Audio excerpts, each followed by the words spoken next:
حضرت شیخ شہاب الدین سہروردی علیہ رحمہ سے ایک مرید نے سوال کیا، حضرت ایک مسئلہ پوچھنا چاہتا ہوں۔ وہ بھلا زمانہ تھا جب مرید پیروں سے مسائل پوچھ لیا کرتے تھے اور پیر ناراض نہیں ہوتے تھے، سوال پوچھنے والوں کو مردود الطریقت قرار نہیں دیا کرتے تھے، پڑھے لکھے ہوتے تھے، حوصلہ افزائی کرتے تھے۔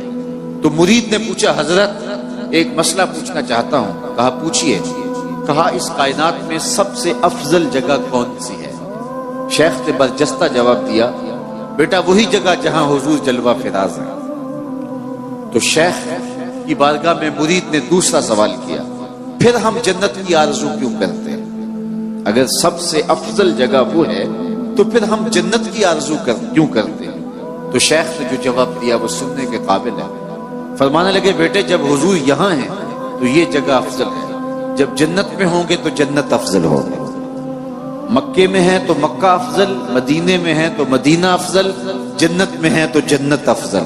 جدھر جدھر سے گزرتے جائیں گے مجد و شرف بھی پیچھے پیچھے رہے گا۔ ایک بار وہ جدھر سے گزرے ہیں نصیر، ایک بار وہ جدھر سے گزرے ہیں نصیر، بار بار ادھر سے بہار گزری ہے۔ اور یہ جوش خطابت نہیں، حقیقت ہے۔ شرف مکان کا نہیں ہوتا، مکین کا ہوتا ہے۔ آپ نے علماء سے بارہا یہ سنا ہے کہ لوگوں کو اگر پتہ چل جائے کہ صف اول کا شرف کیا ہے تو وہ پہلی صف میں کھڑا ہونے کے لیے آپس میں قرعہ ڈالیں، لڑائی بن جائے، الجھاؤ بن جائے کہ میں نے پہلی صف میں کھڑا ہونا ہے۔ اب صف اول کون سی ہے؟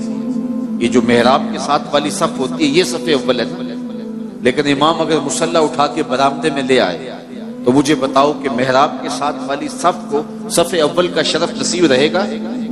شرف برآمدے میں چلا گیا نا۔ اور اگر امام وہاں سے بھی مصلی اٹھائے اور صحن میں اٹھا لے جائے تو شرف صحن میں چلا جائے گا۔ صدیاں گزرنے کے بعد میرے جیسا شخص اگر مصلی صحن میں رکھے تو شرف صحن میں، مصلی برآمدے میں ڈال دے تو شرف برآمدے میں، مصلی مسجد کے ہال میں رکھے تو شرف ہال میں۔ نبیوں کا امام مکے میں ہو تو شرف مکے کو، مدینے میں ہو تو شرف مدینے کو، جنت میں ہو تو شرف جنت کو۔ جدھر سے گزرتے جائیں گے مجد و شرف بھی پیچھے پیچھے۔ بلکہ ظہوری علیہ رحمہ تو 2 قدم آگے بڑھے اور انہوں نے کمال کر دیا۔ وہ کہتے ہیں مکے کی ہواؤں میں، طیبہ کی فضاؤں میں ہم نے تو جدھر دیکھا سرکار نظر آئے۔ تو کہا قسم ہے مجھے شہر کی، یعنی شہر مکہ کی، اس لیے کہ محبوب یہاں تم رہتے ہیں۔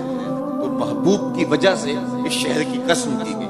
حضرت امام رازی نے لکھا کہ سورۃ البلد میں اللہ نے محبوب کے مکان کی قسم کی ہے، تو سورۃ العصر میں محبوب کے زمان کی قسم کی ہے۔ تو پھر ترتیب کلام یوں ہوگی، تیرے مکان کی بھی قسم، تیرے زمان کی بھی قسم، تیرے کوچہ و بازار کی بھی قسم، تیرے لیل و نہار کی بھی قسم۔ محبوب جن جگہوں پہ تیرے قدم لگے ہیں ان جگہوں کی بھی قسم، اور محبوب جن ہواؤں نے تیرے سانس چومے ہیں ان ہواؤں کی بھی قسم، اور جس دور فرخ فال نے، جس عہد خوشحال نے، جس خوبصورت زمانے نے محبوب تیرا وجود پایا ہے، مجھے اس زمانے کی بھی قسم۔ قسم محبوب تیرے عصر نور کی، قسم